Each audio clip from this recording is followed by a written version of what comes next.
अर्जुन ने कहा, हे मधुसूदन, आपने योग की जिस पद्धति का वर्णन किया है मैं उसकी कल्पना भी नहीं कर सकता, क्योंकि स्वभाव से ही मन बहुत अस्थिर चंचल है। मन अनियमित, अशांत, बहुत शक्तिशाली और हठी जिदी है। कृष्ण, मुझे लगता है कि इसे नियंत्रित करना उतना ही कठिन है जितना कि वायु को नियंत्रित करने का प्रयास करना। भगवान श्री कृष्ण ने उत्तर दिया, हे महाबाहो, कुंती पुत्र, निस्संदेह चंचल मन को वश में करना अत्यंत ही कठिन है, किंतु उपयुक्त अभ्यास एवं विरक्ति द्वारा मन को वश में करना संभव है। मेरा निष्कर्ष यह है कि अगर किसी का मन अनियंत्रित हो तो उसके लिए योग कठिन है, किंतु जब व्यक्ति उचित अभ्यास द्वारा मन को नियंत्रित करने का प्रयास करता है तब वह सफल हो सकता है। श्रीमद्भगवद्गीता में 5 प्राथमिक विषयों की व्याख्या की गई है, जैसे कि आत्मा, व्यक्तिगत चेतना, प्रकृति, भौतिक प्रकृति, कर्म, क्रिया, काल, समय और ईश्वर, परम नियंता। भगवान श्री कृष्ण को ही सभी वस्तुओं के अंतर्निहित सिद्धांत के रूप में समझना ही ज्ञान के अर्जन की पराकाष्ठा है। परंतु भगवद्गीता के कुछ टीकाकारों ने बिना श्री कृष्ण के ही गीता की व्याख्या करने की चेष्टा की है,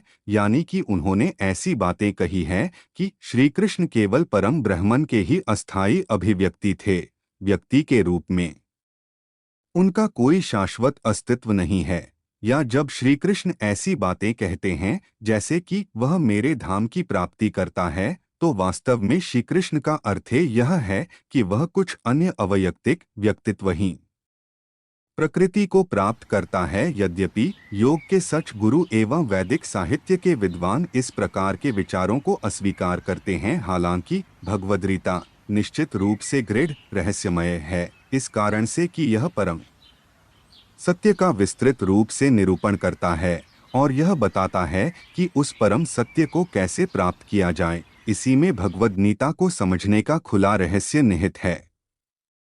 श्री कृष्ण वही कहते हैं जो वे वास्तव में कहना चाहते हैं, और जो वे वास्तव में कहना चाहते हैं वही वे कहते हैं।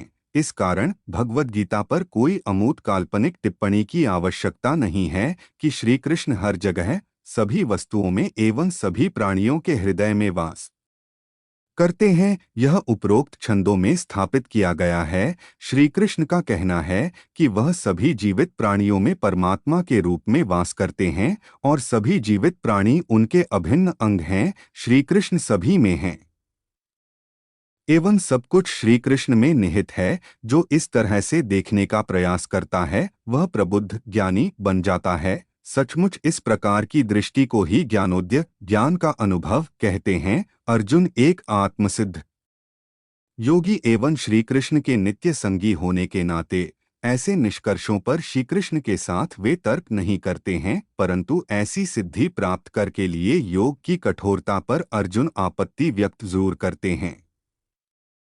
अर्जुन कई जिम्मेदारी वाले एक पारिवारिक व्यक्ति थे, इसलिए वे योग का अभ्यास कैसे कर सकते थे।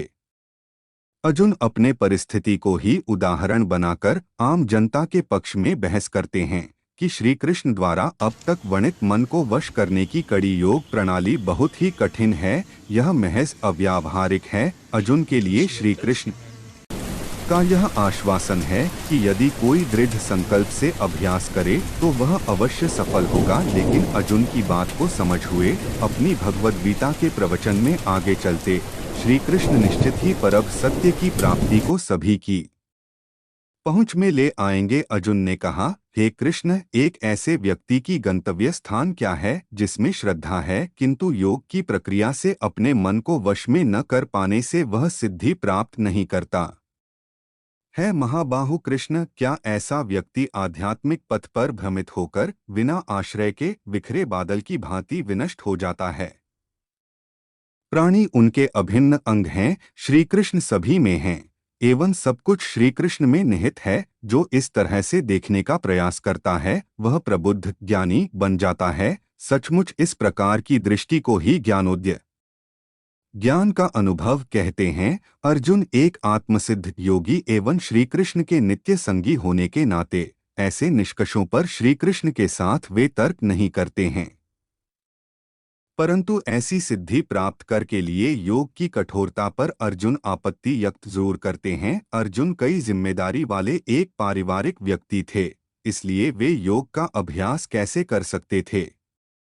अर्जुन अपने परिस्थिति को ही उदाहरण बनाकर आम जनता के पक्ष में बहस करते हैं कि श्री कृष्ण द्वारा अब तक वर्णित मन को वश करने की कड़ी योग प्रणाली बहुत ही कठिन है, यह महज अव्यावहारिक है। अर्जुन के लिए श्री कृष्ण का यह आश्वासन है कि यदि कोई दृढ़ संकल्प से अभ्यास करे तो वह अवश्य सफल होगा। लेकिन अर्जुन की बात को समझ हुए अपनी भगवद गीता के प्रवचन में आगे चलते श्री कृष्ण निश्चित ही परम सत्य की प्राप्ति को सभी की पहुंच में ले आएंगे। अर्जुन ने कहा, हे कृष्ण, एक ऐसे व्यक्ति की गंतव्य स्थान क्या है जिसमें श्रद्धा है किंतु योग की प्रक्रिया से अपने मन को वश